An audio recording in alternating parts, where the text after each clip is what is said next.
hotel Karais ee magaalada Boorama waxaa maanta lagu soo gabagabeeyay kulan 2 maalmood socday oo yeesheen mas'uuliyiinta heer degmo iyo heer gobol ee gobolada Awdal iyo Gabiley. Kulankan oo ku saabsanaa sidii labadan gobol ay iskaga kaashan lahaayeen mashaariic dhowr ah oo horumarineed. waxaana kulankan soo qaban qaabisay wasaaradda arrimaha gudaha ee Somaliland, waxaana dhanka dhaqaalaha ka taageeraysay hay'adda UNDP. gabagabadii kulankan waxaa ka hadlay maayarka magaalada Boorama Cabdiraxmaan Shidabile, waxaana ka sheekay waxyaabihii ay kulankan ka kororsadeen muddadii 2 cisho oo u socday mas'uuliyiinta heer degmo iyo heer gobol ee gobolada Awdal iyo Gabiley. mashruuca hadana carqalad kala ku soo kordhay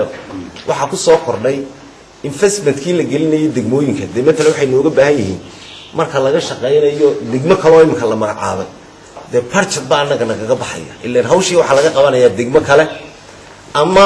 mashaariicdii laga bixiyo waxa ka timid caqabad inuu deemeeyarkii kale laga magacaabay goobtaas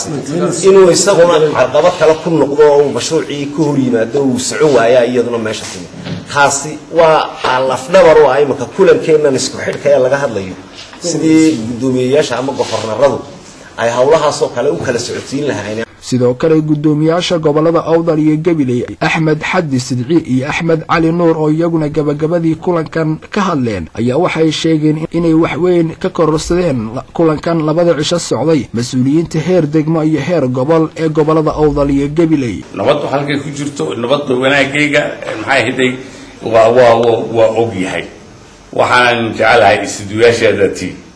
in maxay hiday idinka ah runtii gudoomiyaasha gobolka dadka uu gacmaha oo fiikalkii ay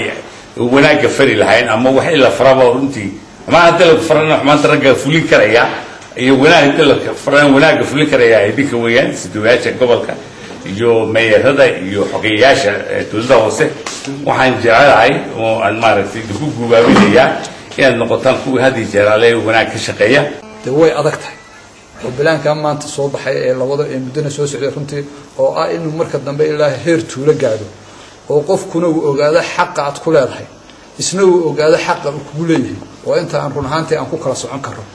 si kastaba haatee kulankan waxa uu noqonayaa kii labaad ee sanadan gudihiisa Boorama ka dhaca isla markaana ay yeeshaan mas'uuliyiinta heer degmo iyo heer gobol ee gobolada Awdal iyo Gabiley looguna hadlay sidii labadaasi gobol ay isaga kaashan lahaayeen mashaariicda horumarineed ee ka socda. Cabdi Fataax Axmed, Hadwanaag News, magaalada Boorama.